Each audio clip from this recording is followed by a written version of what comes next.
I never expected my life to take such a strange turn.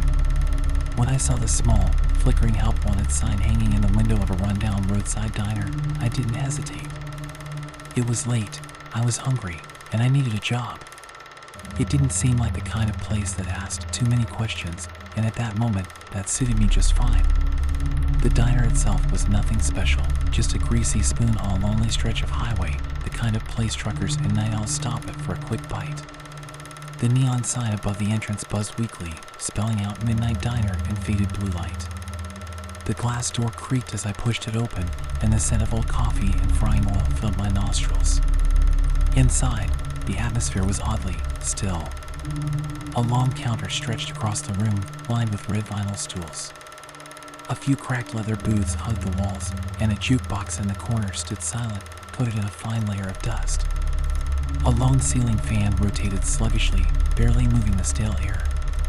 Behind the counter stood a tall, gaunt man. His hair was slicked back, and his skin was unnervingly pale, as if he hadn't seen sunlight in years. His sharp, dark eyes settled on me the moment I walked in. "You hear about the job?" His voice was quiet, but firm. I nodded. "Yeah. You still hiring?" He studied me for a moment before reaching beneath the counter and pulling out a small notepad. "Name?" "Ethan Carter." He scribbled something down, then gestured toward the kitchen door. "Come with me." I followed him into the back, where the kitchen looked surprisingly clean.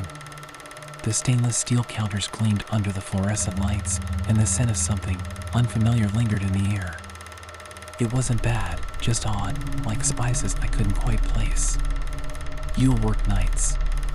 Midnight to dawn. The pay's decent, and meals are included. But there are rules." He turned to me then, his expression serious. "Strict rules." I swallowed. "Okay." He handed me a slip of paper. On it, typed in neat, bold letters, were the rules. Always keep the doors unlocked between midnight and dawn. Never ask the customers any personal questions. Do not look too closely at their faces. If a customer leaves a tip, do not accept it. If you hear knocking from the back pantry, do not open it. Never, under any circumstances, serve the man in the black suit. I frowned. Is this a joke? The man's expression remained unreadable. "No. Follow the rules, and you'll be fine. Break them, and you won't." There was something in his tone that made the hairs on the back of my neck stand up. I wanted to laugh it off, but something about the diner, about him, told me this was serious. Maybe it was just an elaborate initiation prank. Maybe the guy had a twisted sense of humor. Either way, I needed the job, so I forced a grin. "Got it. Follow the rules, don't ask questions." The man gave a curt nod. "Good. You start tonight." And just like that, I was an employee of the Midnight Diner. The first few hours were uneventful. I wiped down the counter, refilled the salt shakers, and made a fresh pot of coffee. The silence was heavy, pressing down on me like a thick fog. Every now and then, I caught the man, who introduced himself as Jonas, watching me with that same unreadable expression. He rarely spoke, only giving the occasional order or nod of approval. Then, at exactly midnight, the bell above the door jingled. The first customer had arrived. A tall man in a tattered coat stepped inside. His movements were slow, deliberate, as if each step took effort. He didn't acknowledge me as he shuffled to a booth near the back. His face was obscured by the shadow of his hood. Jonas nudged me. "Go take his order." I grabbed my notepad and approached, forcing a polite smile. "Good evening. What can I get for you?" The man didn't answer right away. Instead, he lifted his head slightly, just enough for me to see his mouth. His lips were dry and cracked, as if he hadn't had a drink in years. When he finally spoke, his voice was barely above a whisper. "The usual." I hesitated, glancing back at Jonas. He gave a slight nod. "Right. Coming right up." I retreated to the counter, whispering, "What's the usual?" Jonas was already at the grill, flipping something on the stovetop. You'll learn. Minutes later, he plated a dish and handed it to me. It looked like a regular meal, scrambled eggs, toast, bacon. But there was that smell again. Spices that didn't belong, something just slightly off. I delivered the plate, keeping my gaze averted. The man in the booth didn't move for a long time. Then, slowly, he picked up his fork and began to eat. I busied myself cleaning up, pretending not to notice how he chewed methodically, never looking up. When he finished, he stood, pulled something from his pocket, and placed it on the table. Then, without a word, he turned and left. I approached the booth, my heart hammering. On the table lay a single old coin. A tip. Jonas appeared beside me so fast I nearly jumped. He picked up the coin, his expression unreadable, and dropped it into his pocket. "Never take the tip," he murmured. I swallowed hard. "What happens if I do?" Jonas didn't answer. Instead, he simply walked away, leaving me standing there, staring at the empty booth, a chill creeping down my spine. It was my first night at the Midnight Diner, and I had a feeling I made a terrible mistake. The first night at the Midnight Diner had left me uneasy. The customer, the strange smell of his food, and the ominous warning about tips, it all sat heavy in my mind. But I needed the job, and if that meant playing along with some bizarre diner traditions, so be it. I told myself it was just another late-night shift, nothing more. The second night, however, would prove me wrong. At exactly midnight, the bell above the door jingled again. This time, more than one customer entered. 3 figures shuffled inside. They moved stiffly, their motions mechanical, as if they were puppets being led by invisible strings. Their clothes were outdated, one man in a fedora and suspenders, another in a faded suit, and a woman in a dress that looked like something from a black and white movie. I swallowed hard. Something about them was off. Their faces, though fully visible, seemed blurred, like a smudge painting I couldn't quite focus on. Jonas, as usual, said nothing. He only gave me a look, one that made it clear I was to follow the rules. I took a deep breath, grabbed my notepad, and approached their table. "Good evening. What can I get for you?" The woman turned her head slowly, almost unnaturally, and fixed me with a gaze that sent a chill down my spine. Her lips moved, but her voice barely rose above a whisper. "The usual." I had expected that answer, yet it still unsettled me. "Coming right up," I murmured, retreating quickly to the counter. Jonas was already preparing their meals. He didn't need me to tell him their orders. It was as if he knew before they even arrived. I watched in uneasy silence as he plated their food, the same scrambled eggs, toast, and bacon I had served the night before. But once again, that scent, those unfamiliar spices, filled the air. My stomach turned, but I said nothing. When I placed the plates before them, they all moved in eerie unison, lifting their forks at the same time, chewing at the same rhythm. The sound of their eating was almost synchronized. I shivered and stepped back. After a few minutes, they finished. Just like the first customer, they stood without a word, reached into their pockets, and left something on the table before walking out. 3 old coins. I glanced at Jonas, half expecting him to pocket them again. But this time, he simply stared at them, his face expressionless. "Throw them away," he instructed quietly. "What happens if I throw them away?" His tone left no room for argument. I did as I was told, taking the coins and dropping them into the trash. But as I did, I could have sworn I heard a faint whisper, indistinct, like wind moving through an empty space. I turned sharply, but there was nothing. Only the silent diner, the hum of the ceiling fan, and Jonas watching me carefully.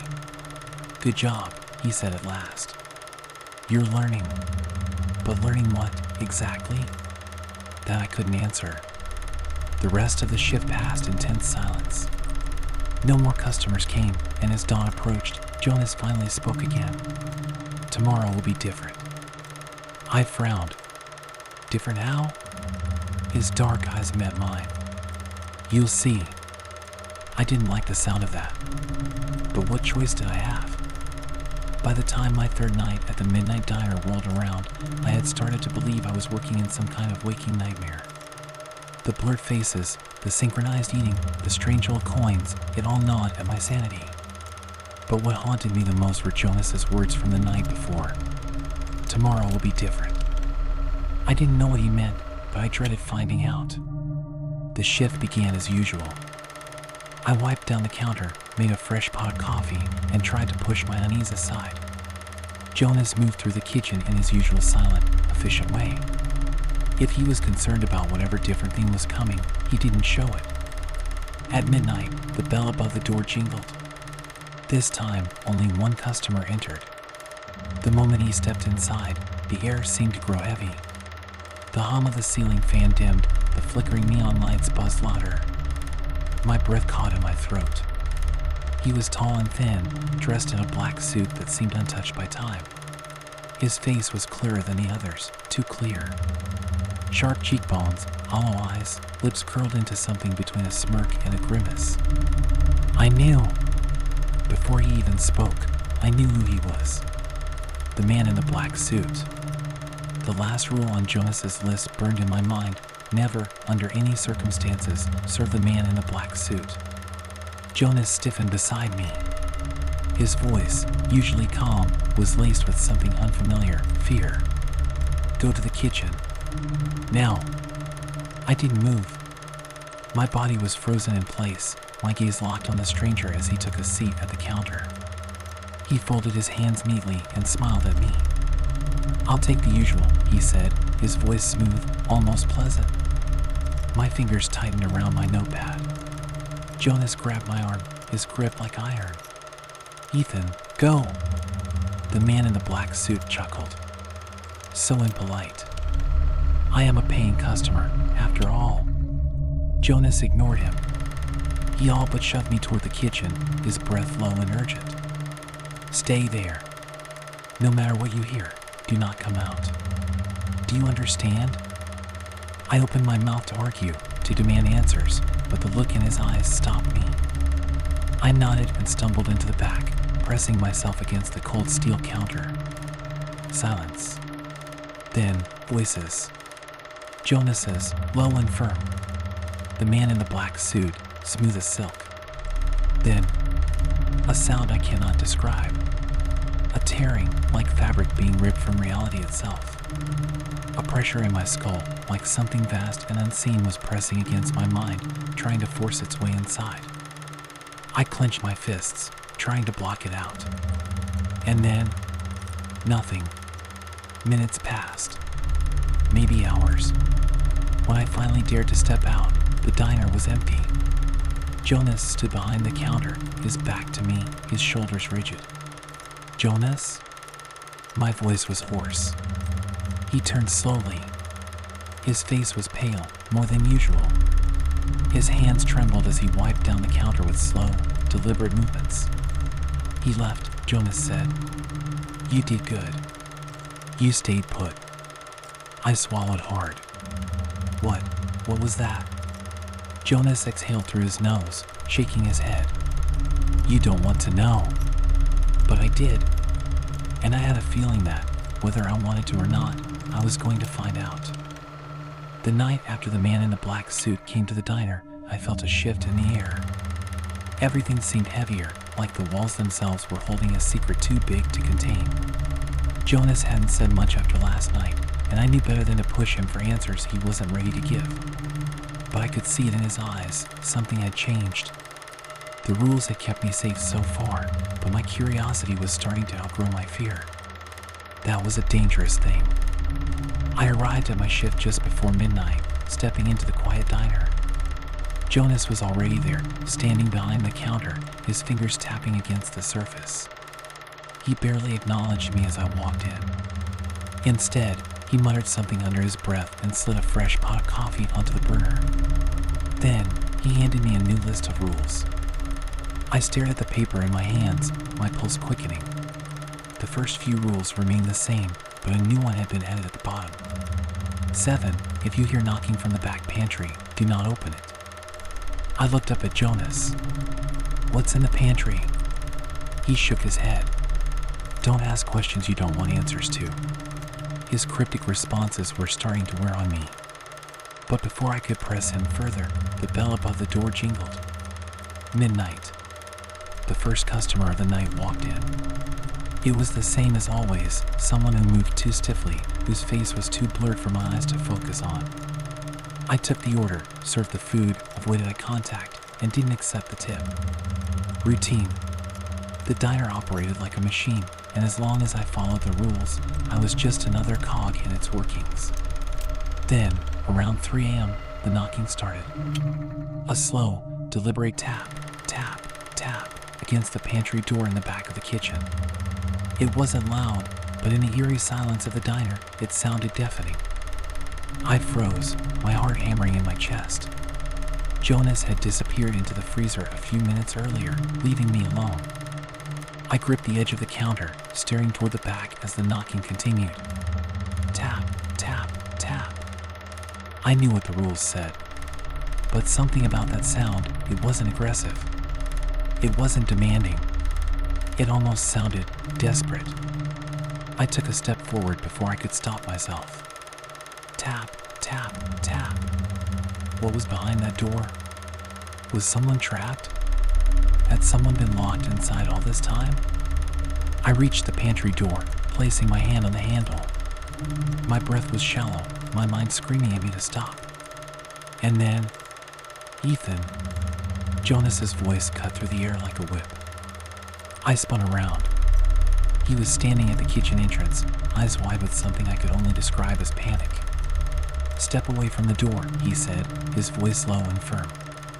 I hesitated. "Jonas, hi." "Now." His voice left no room for argument. I stepped back just as another knock came, louder this time.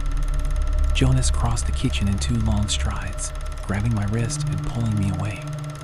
He turned toward the pantry, placed a hand on the door, and whispered something under his breath. Something in a language I didn't recognize. The knocking stopped. Jonas didn't move for a long time, his hand still pressed against the door. When he finally turned to face me, his expression was unreadable. "You were about to make a mistake," he said quietly. I swallowed hard. "What's in there?" He exhaled, rubbing a hand down his face. "Nothing that concerns you." I wasn't satisfied with that answer, but I also wasn't about to push him, not tonight. Jonas gave me one last look before heading back to the counter, leaving me standing in front of the pantry with my pulse racing. I had almost broken the rule, and I had a feeling that if I had opened that door, I wouldn't be standing here anymore. After the night with the knocking pantry door, I felt like something had shifted. Jonas hadn't spoken much to me since then, but I caught him glancing at me from time to time, as if assessing whether I could still be trusted to follow the rules. And, to be honest, I wasn't sure I could. The rules kept changing. First, I wasn't supposed to serve the man in the black suit. Then, I couldn't accept tips. Then, the knocking. Every new rule added another layer to the mystery of this place, and I was getting tired of being kept in the dark. I told myself I would just get through another shift. No questions, no breaking rules, no trouble. But, of course, the diner had other plans. The radio. That night, I arrived at my usual time, 11:45 p.m. Jonas was already at the counter, sipping black coffee and staring out the window like he was expecting something. He barely acknowledged me as I took my apron and got to work. Then, at exactly midnight, something new happened. The old radio mounted on the wall, one I had never seen turned on before, suddenly crackled to life. The sound made me jump, and I turned toward Jonas, expecting him to react. He didn't even flinch. If anything, his grip on his coffee cup just tightened. A voice, distant and warbling like it was coming from another dimension, whispered through the static.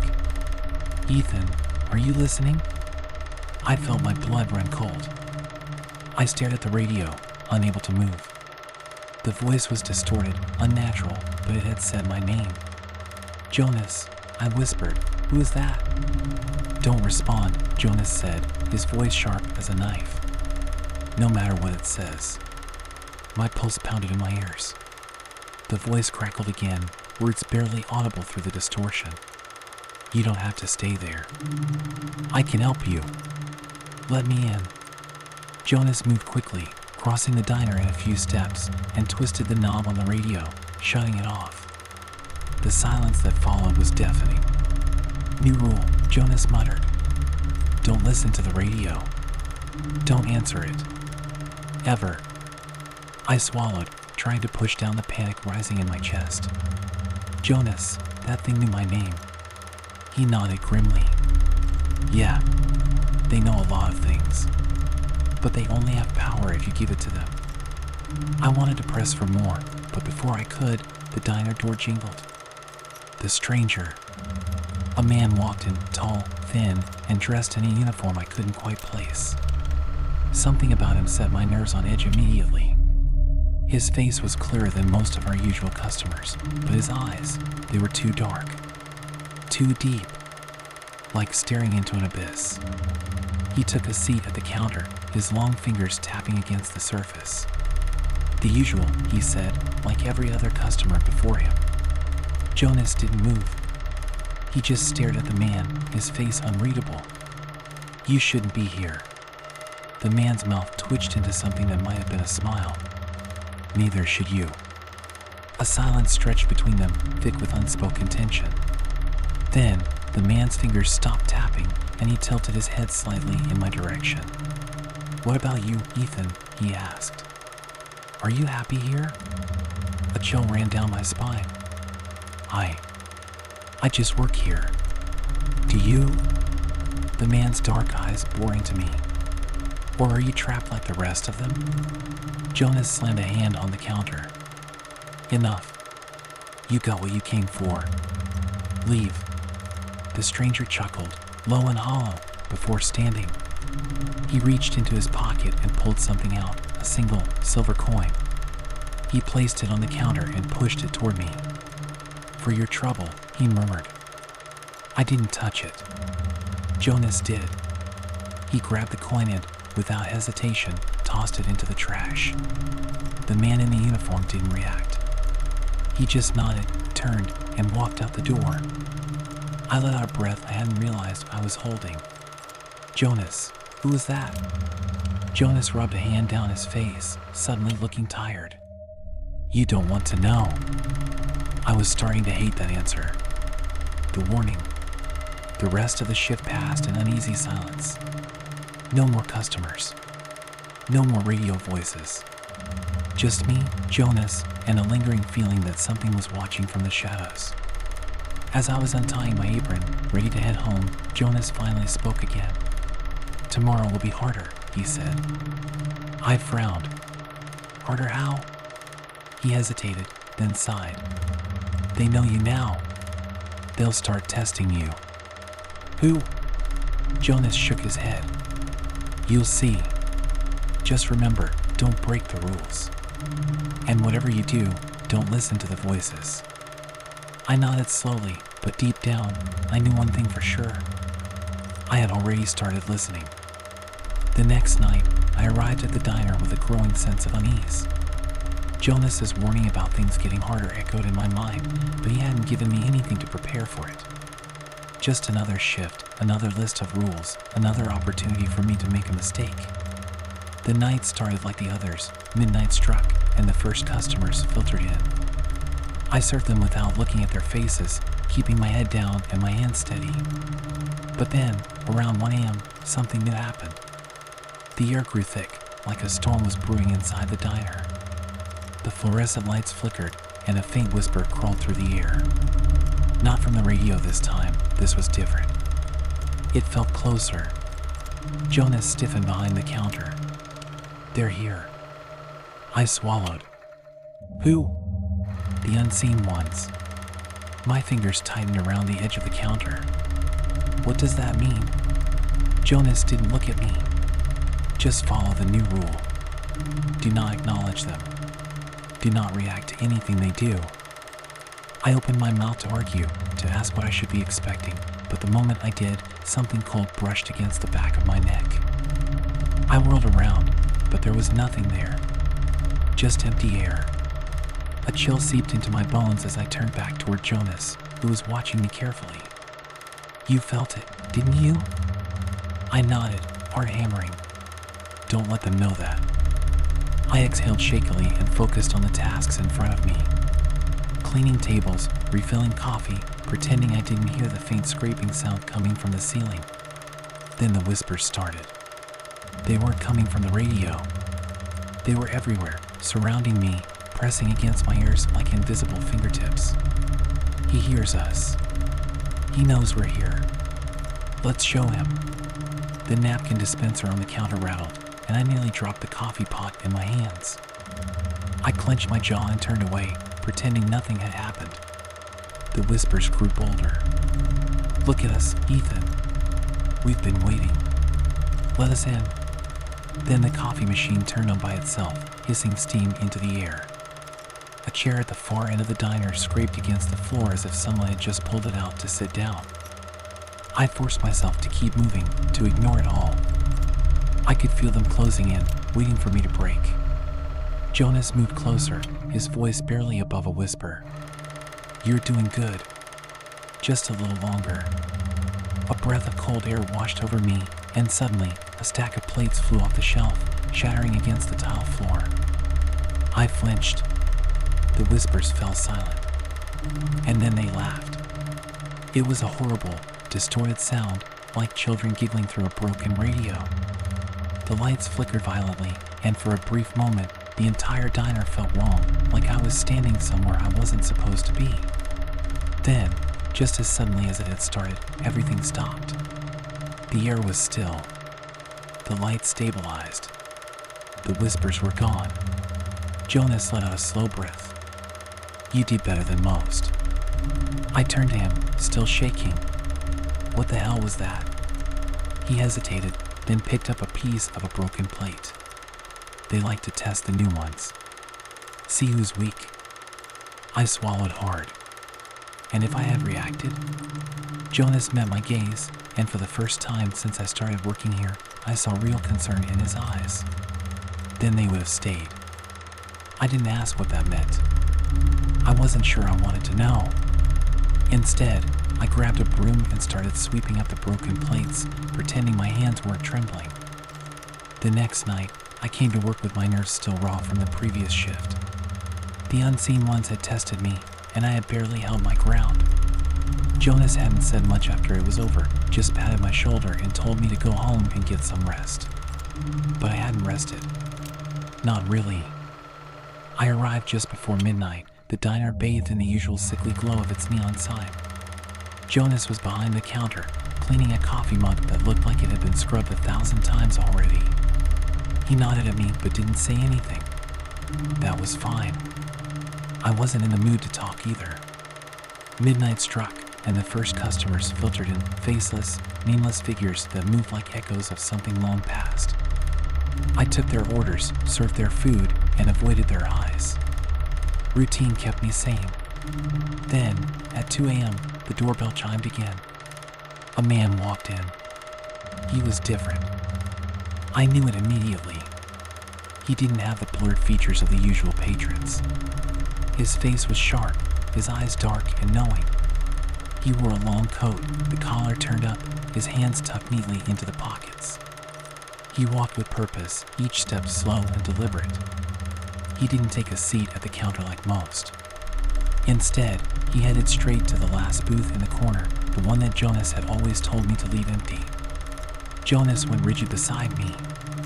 The man sat down, folding his hands in front of him, and then he smiled. It wasn't a friendly smile. I'll take a coffee, he said, his voice smooth, almost amused. Black. No sugar. I didn't move. Jonas's grip tightened on the counter. Ethan, Jonas said, low and firm. Don't serve him. The man in the booth let out a quiet chuckle. Come now, Jonas. That's not very hospitable, is it? The boy works here. Let him do his job. Jonas shook his head. You know the rules. That booth stays empty. The man's gaze flicked to me, And for the first time since I started working here, I felt like someone was really looking at me. Not through me, not past me, but at me. "You're new," he said. "I can tell." I swallowed, unsure whether I should respond. "I'm just here to work," I said carefully. "Oh, I don't doubt that," the man said, tilting his head. "But you should know something, Ethan. Some rules are meant to be followed. Others, well," his smile widened, "others are meant to be broken." Jonas moved then, stepping between me and the booth, his posture rigid. "You need to leave." The man sighed, shaking his head. "Always so serious, Jonas. You haven't changed a bit." Then, without another word, he stood up, smoothing out his coat. He looked at me one last time, and I swear I saw something flicker behind his dark eyes, something vast and endless, something I couldn't comprehend. "We'll talk again soon, Ethan," he said. Then he turned and walked out, the bell jingling softly behind him. Jonas let out a breath, rubbing a hand down his face. That was bad. I swallowed. "Who was that?" Jonas shook his head. "Not someone you ever want to see again." But I knew, deep down, that I would. After the visit from the man in the booth, something in the diner changed. The air felt heavier, like the walls were pressing in closer. The customers, the usual blurred, indistinct figures, seemed different, too. They lingered longer. Their movements were slower. Some of them turned their heads a fraction too much when I walked by, as if trying to watch me without eyes. Even Jonas seemed unsettled. He kept wiping the counter over and over, his gaze flicking toward the door like he was expecting something or someone to come back. I wanted to ask him more about the man from the night before, but I knew I wouldn't get any straight answers. I never did. So, I did what I always did. I focused on getting through my shift. For a while, things were normal. Or, at least, as normal as they got in a diner that served the dead.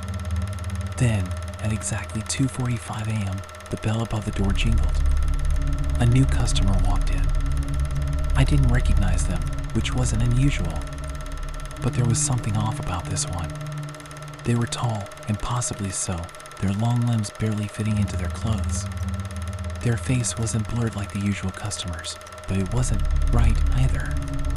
The features were their eyes, nose, mouth, but they were all slightly wrong, like someone had put them together in the dark, using only vague memories of what a human was supposed to look like. They didn't sit at the counter or take a booth. Instead, they just stood in the middle of the diner, motionless, watching. A prickling sensation crawled up my spine. "Can I get you something?" I asked, my voice quieter than I meant it to be. The figure tilted its head. When it spoke, its voice came a second too late, like a badly synced recording. "Coffee. Black. 2 sugars." Something about the order made my stomach twist. Jonas had stopped cleaning. He was staring at the figure, his knuckles white where he gripped the counter. "Ethan," Jonas said slowly, "don't serve them." My throat was dry. "What?" "You heard me. Don't serve them." The figure didn't move, but I swear I could feel its attention shift to Jonas. The lights flickered. The radio crackled with static. "I ordered coffee," the figure said. The voice was still wrong, like it was being played from somewhere far away. Jonas stepped out from behind the counter, placing himself between me and the figure. "You're in the wrong place." The figure twitched. The skin around its mouth stretched too far when it smiled. "No," it said. "You are." The windows rattled. The floor beneath my feet groaned, as if something deep underground had just shifted. Jonas didn't flinch. "Leave. Now." For a moment, nothing happened. Then, without another word, the figure turned and walked out the door, the bell ringing softly in its wake. The second it was gone, the diner felt normal again. The light steadied.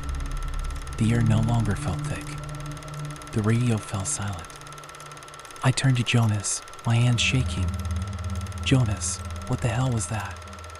He exhaled, rubbing his temples. Something that shouldn't have been here. You need to start giving me real answers. Jonas looked at me for a long moment. Then, finally, he said, that wasn't a customer. That was something pretending to be one. And if you had served it, it would have meant something very, very bad. Bad how? He shook his head. You don't want to know. I was getting really tired of hearing that. But I also knew something else now. The rules weren't just about keeping the diner running. They were about keeping something out.